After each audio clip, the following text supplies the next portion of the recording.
بینندگان عزیز، طور آگاهی دارید طول چند روز اخیر اطرافی قضیه عزتمند حقوق‌شناسی شناخته توجیک در شبکه‌های اجتماعی بحث خیلی گرم است، به ویژه بعد آنکه وزارت کارهای داخلی تاجیکستان 2 روز پیش اعلام کرد که عزتمند را بعد از اخراجش از روسیه در دوشنبه بازداشت کردند و این حامی حقوق مهاجران به قلابی متهم می شود. حالا ما امکانیت داریم که با همسر عزتمند سیاره تغوی و صحبت کنیم که در مسکو هستند و حالا در خط مستقیم با ما قرار دارند. درود بر شما. سلام علیکم و رحمت الله و برکاته. بله اپای عزیز، تشکر که راضی شدید با ما صحبت کنید. اصلا سوال اساسی که ما میخواستیم بفهمیم، از کجا فهمیدید که عزتمند در بازداشت در تاجیکستان است؟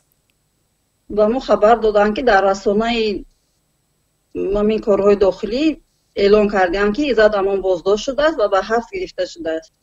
با خود شما هیچ تلاشی تماس نبود؟ از طرفی کی؟ از طرف مقامات داخلی تاجیکستان با پیوندان؟ نه. می توانید کمی برای ما روشنی اندازید که اصلا چگونه همین ناپدید شوی عزتمند صورت گرفت؟ کی این حالت رخ داد و از جانب کدام نهاد روسیه بازداشت شد؟ نمیدونم از کدام جانب این کس بازداشته باشن. فقط روز 22 مارس بگاه خانه آمدن، گفتن که پاسپورت من بیکار شده.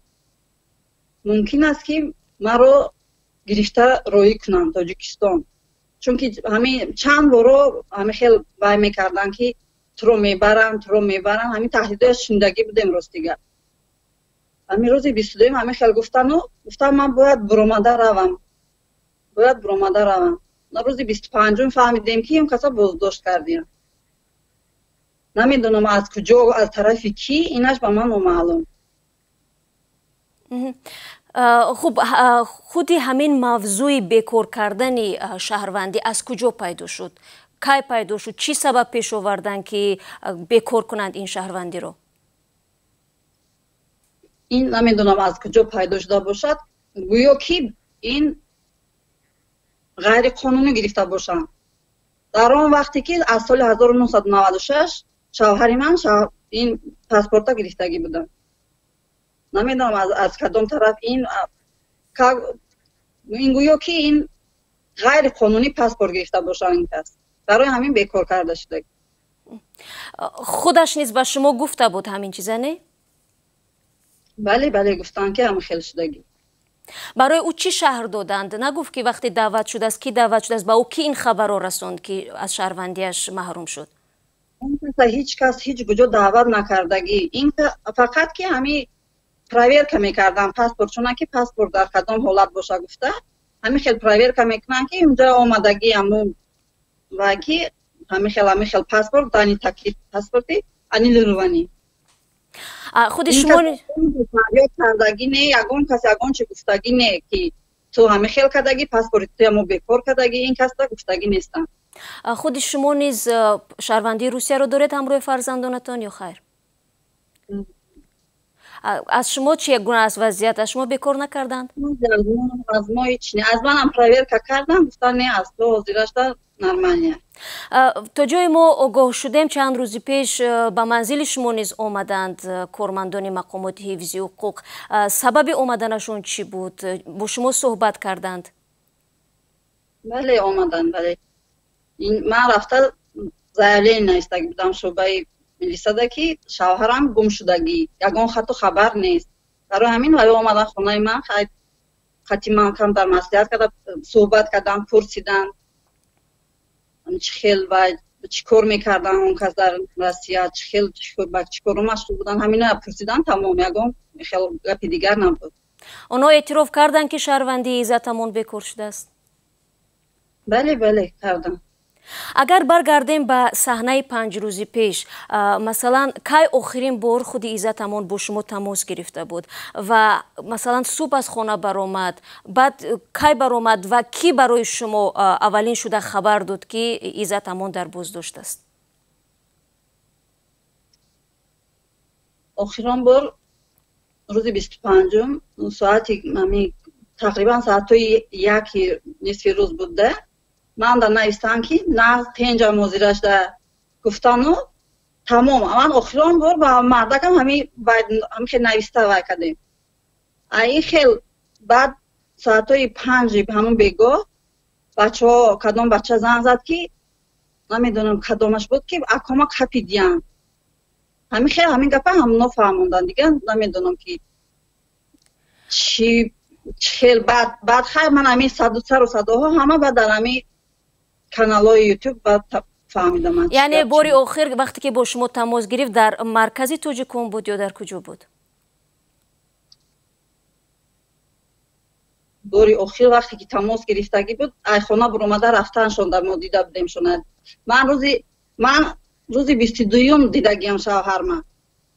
از روز 22 که من دیگه شوهرم دیدگی نیستم. و یا برآمده رفتن ای خانه گفتن که من باید که برام را اومد تریتوری روسیه من باید بیرون برآمده روم.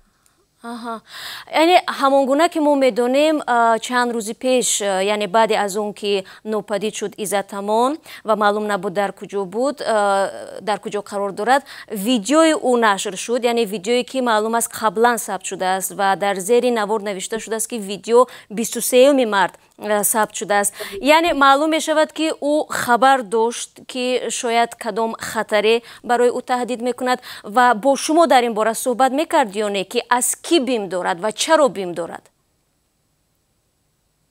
از کی بیم دارد؟ اون کس گفتن که من پاسپورت ما که وقتی که بیکار کردن من میتونم که گیرم برم از طرف تاجیکستان باید شدگی که باید که همین انسان همین خیلی پاسپورتش وای شوه و این کسا گرفته روی کنم. فکری من همینه. تهدیدهای روی راست بودند نسبتی او مثلا از این پیشتر از تاجیکستان؟ می نویستم. زنگ ها شاید بسیار وای نکن بخیل نکن روزت قریب آمدگیه همه خیلی تهدیداشون شنیدگی بودن راستی. یعنی مخالفی چی بودن؟ مخالفی فعالیتی او همچون حامی حقوق مهاجران بودن یا چی؟ اما من بسیار گپ نزن میگفتن ده. خودی او کی آخرین بار در تاجیکستان بود؟ خودی او سال 2017 آخرین بار رفتگی بودن. اون وقت این گونه سر و صداها وجود نداشت به ممانعت رفت و برگشت نه؟ بله می رفتم می آمدم به ممانعت. فکر میکنید یا شاید شما به هر حال همسرش هستید و نفری هستید که خیلی نزدیک هستید با عزت امان و بیشتر از همه و بهتر از همه از درد دل آگاه بودید چی میگفت که یک بار سببی پیدا شدن این گونه تهدیدها و دیگر شدن مناسبت در نسبت او از کجا سرچشمه گرفته است؟ پیش روی کی را گذاشته است؟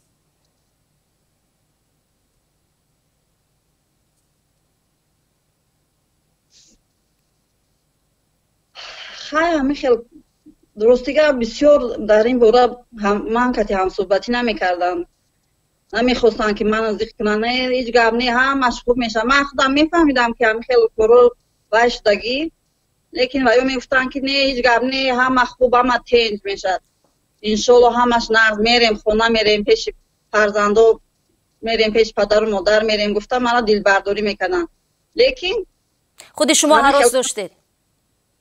من البته که من میدیدم که همه خیلی می نویستن زنگ میزدن که خیلی نکن تو همه خیلی گپا میفهمیدم برای من هراسم بود.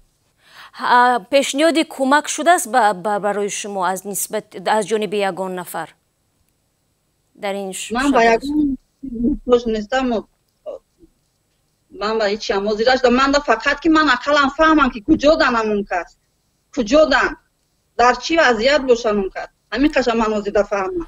تا جای آگاه هستیم شما علاقه وکیل روس هم گرفتگی هستید در روسیه برای حمایت از حقوقهای عزت امان چی پیشرفتی از در کارهای او یگان معلوماتی ایلوگی برای شما داده است یا نه تا این دم؟ سهر ما صحبت کردیم آیا گفتن که ما هم دکومنت‌های پیشنهاد کردیم کار رفت شده همین قدر معلومات داشته. метавонед дар бораи хонаводаи худ каме барои мо маълумоти бештар бидед, чун мо аллакай бо писари шумо дар душанбе ҳам суҳбат доштем, радиои озодӣ манзурам. Чанд фарзанд доред, бо чӣ кор машғул ҳастанд ва ин шабу рӯз дар куҷо ҳастанд? мо шукри худо 4 фарзанд дорем. фарзандо тоҷикистон будагиҳо хонадор ба зиндагии худашон. Инҷа қатъиман якта писари хурдимон синфи 2 мехонад, мактаб 12 дар синфи 2 хондааст. خب مناسبت در نسبت فرزندان شما چگونه است؟ با آنها هم شاید از کدام طرف؟ از طرف مقامات. نه یگان مشکلی نداریم و از طرف مقامات در مناسبت فرزندان خانوادگی ما.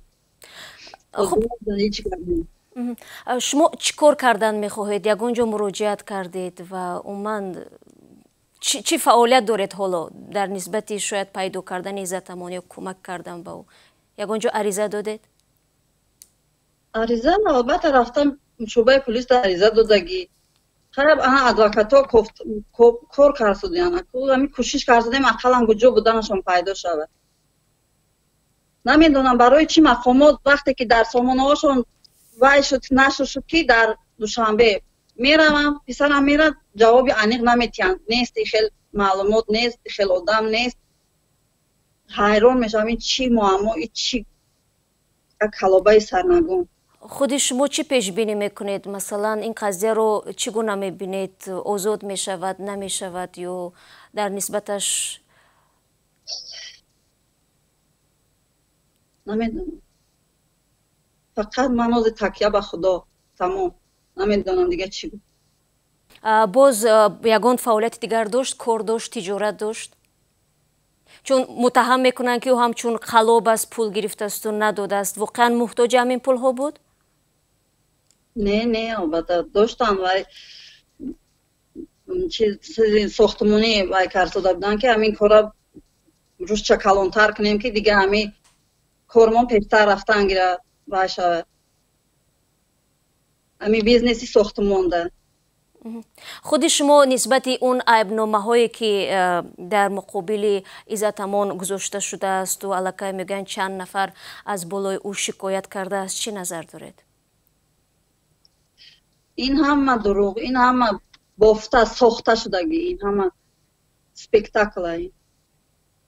نظری من دیگر یگان نظر ندارم.